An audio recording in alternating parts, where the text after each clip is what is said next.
आइए सुनते हैं शुक्रवार व्रत कथा।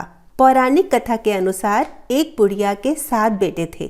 6 बेटे कमाते थे और 7वां बेटा नहीं कमाता था। बूढ़ी माँ कमाने वाले बेटे के लिए भोजन बनाकर उन्हें खिलाती और बची हुई जूठन 7वें बेटे को दे दिया करती थी। बेटे को यह बात पता नहीं थी। उसकी पत्नी ने जब उसे ये बात बताई तो उसे विश्वास नहीं हुआ। छुपकर देखा तो उसे पता चला कि ये सच था। उसे बड़ा दुख हुआ। एक दिन जब माँ ने खाने पे बुलाया तो उसने बोला कि मैं खाना नहीं खाऊंगा, परदेश जाकर कमाई करूंगा। माँ बोली, कल जाता है तो आज ही चला जा। ये सुनकर वो तुरंत घर से निकल गया। रास्ते में पत्नी से मिला। वो गोबर से कंडे बना रही थी। बोला, मैं परदेश जा रहा हूँ, कुछ समय बाद लौटूंगा। तुम अपना धर्म का पालन करते हुए ध्यान से रहना। वो बोली, आप मेरी चिंता ना करें, मुझे भूलना मत और मुझे अपनी कोई निशानी दे दो, उसे देखकर मैं समय बिता लूंगी। उसने उसे अपनी अंगूठी दे दी और चल पड़ा। एक बड़े शहर में बड़ी दुकान देखकर उसने काम मांगा। वहाँ जरूरत थी, इसलिए सेठ ने उसे काम पर रख लिया।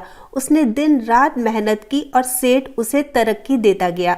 कुछ ही समय में अपनी मेहनत और लगन से उसने सेठ का विश्वास इतना जीत लिया कि सेठ ने उसे अपना पार्टनर बना लिया। कुछ समय बाद सारा काम उसे सौंपकर सेठ यात्रा पर निकल गए। अब वो खुद बड़ा सेठ बन चुका था। उधर उसकी पत्नी पर बड़े जुल्म हो रहे थे। घर के सभी लोग उससे दिन भर काम कराते, जंगल में लकड़ी काटने भेजते, भूसे की रोटी खाने को देते, नारियल के कटोरे में पानी पिलाते। एक दिन जंगल जाते वक्त उसने रास्ते में कुछ औरतों को संतोषी माता का व्रत करते देखा। कथा कहते सुना। उसने पूछा कि ये व्रत कैसे रखते हैं और इसे करने से क्या होता है। उनमें से एक औरत ने बताया, यह संतोषी माता का व्रत है। इससे करने से दरिद्रता मिटती है, मन की चिंता दूर होती है, कुंवारों को मनपसंद जीवन साथी मिलता है, रोग दूर होते हैं, हर प्रकार का सुख प्राप्त होता है। इसे करने के लिए अपनी सुविधा और शक्ति के अनुसार गुड़ चना खरीद लेना, हर शुक्रवार व्रत करना और कथा कहना या सुनना। जब तक कार्य सिद्ध नहीं हो जाता, बिना क्रम तोड़े व्रत करना। कथा सुनने वाला कोई ना मिले तो दीपक को सामने रखकर कथा कहना। कार्य सिद्ध होने पर उद्यापन करना। 8 लड़कों को भोजन कराना। लड़के परिवार के ही हो तो अच्छा, नहीं तो पड़ोस से भी बुला सकते हैं। भोजन करवाकर केला आदि फल देकर विदा करना, पर खट्टे फल नहीं देना।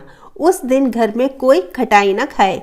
सारी विधि जानकर उसने गुड़ चना खरीद लिया। रास्ते में संतोषी माता के मंदिर में भोग लगाकर याचना करने लगी, माँ, मुझे व्रत के नियम कायदे तो पता नहीं, मैं शुक्रवार का व्रत निष्ठा से करूंगी, मेरा दुख दूर करना।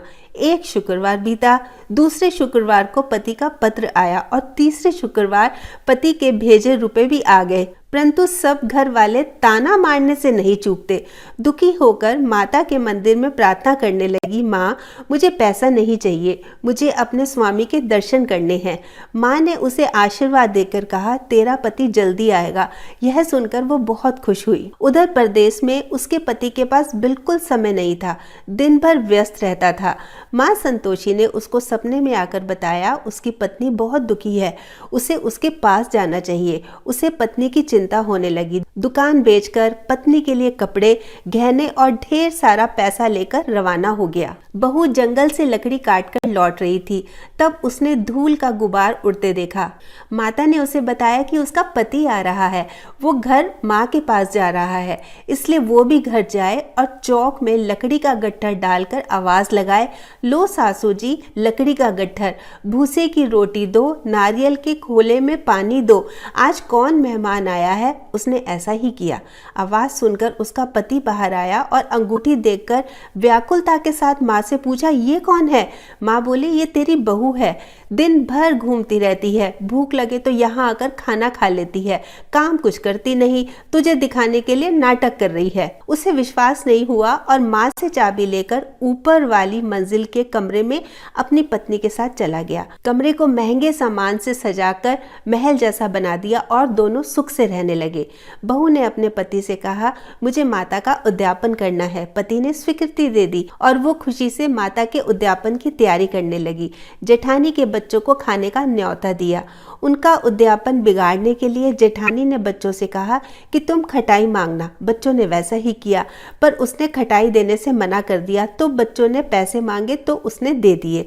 बच्चों ने खटाई खरीद के खा ली। माता क्रुद्ध हो गई। सिपाही आए और उसके पति को अपने साथ ले गए। जेठानी बोली, चोरी करके पैसे इकट्ठे किए हैं इसलिए सिपाही पकड़कर ले गए। बहू रोती बिलखती माता के मंदिर में गई। माँ ने कहा, तुझसे भूल हुई है, यह उसी का परिणाम है। बहू क्षमा मांगकर बोली, मैं फिर से उद्यापन करूंगी और अब ऐसी भूल नहीं होगी। मेरे पति को वापस बुला लाओ। माता ने कहा, वो रास्ते में आता हुआ मिल जाएगा। उसका पति रास्ते में मिल गया। वो कहने लगा, इतना धन कमाया है ना, उसका टैक्स भरने गया था। सिपाही इसी कारण आए थे। बहू ने चैन की सांस ली। शुक्रवार आने पर फिर से उद्यापन की तैयारी कर ली। इस बार जेठानी के बच्चों को नहीं बुलाया। पंडित के बच्चों को बुलाकर प्रेम पूर्वक भोजन कराया और केले देकर विदा किया। माता बहुत प्रसन्न हुई। कुछ समय बाद उसे बहुत सुंदर पुत्र प्राप्त हुआ। पुत्र को लेकर वो रोजाना माता के मंदिर जाती थी। एक दिन माता ने सोचा, आज मैं इसके घर जाकर देखती हूँ। माता ने भयानक रूप अपनाया।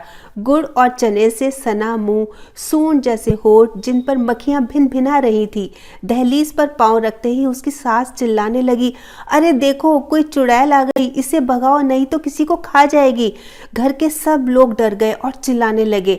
घर के खिड़की दरवाजे बंद कर दिए गए। छोटी बहू देखते ही पहचान गई और प्रसन्न होकर बोली, आज मेरी माताजी मेरे घर आई हैं। सास से बोली, माँ जी डरो मत, ये वही संतोषी माता जी हैं, मैं जिनकी पूजा करती हूँ, जिनका व्रत रखती हूँ। यह कहकर उसने घर के सब खिड़की दरवाजे खोल दिए और सभी लोग माँ के चरणों में गिर गए। कहने लगे, माँ हम अज्ञानी हैं, आपका व्रत भंग कर कर हमने जो अपराध किया है उसके लिए हमें क्षमा करें।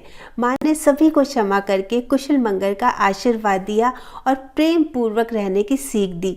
सब आनंद से रहने लगे। बहू को जैसा फल दिया संतोषी माँ वैसा ही फल सभी को दे। बोलो संतोषी माता की जय।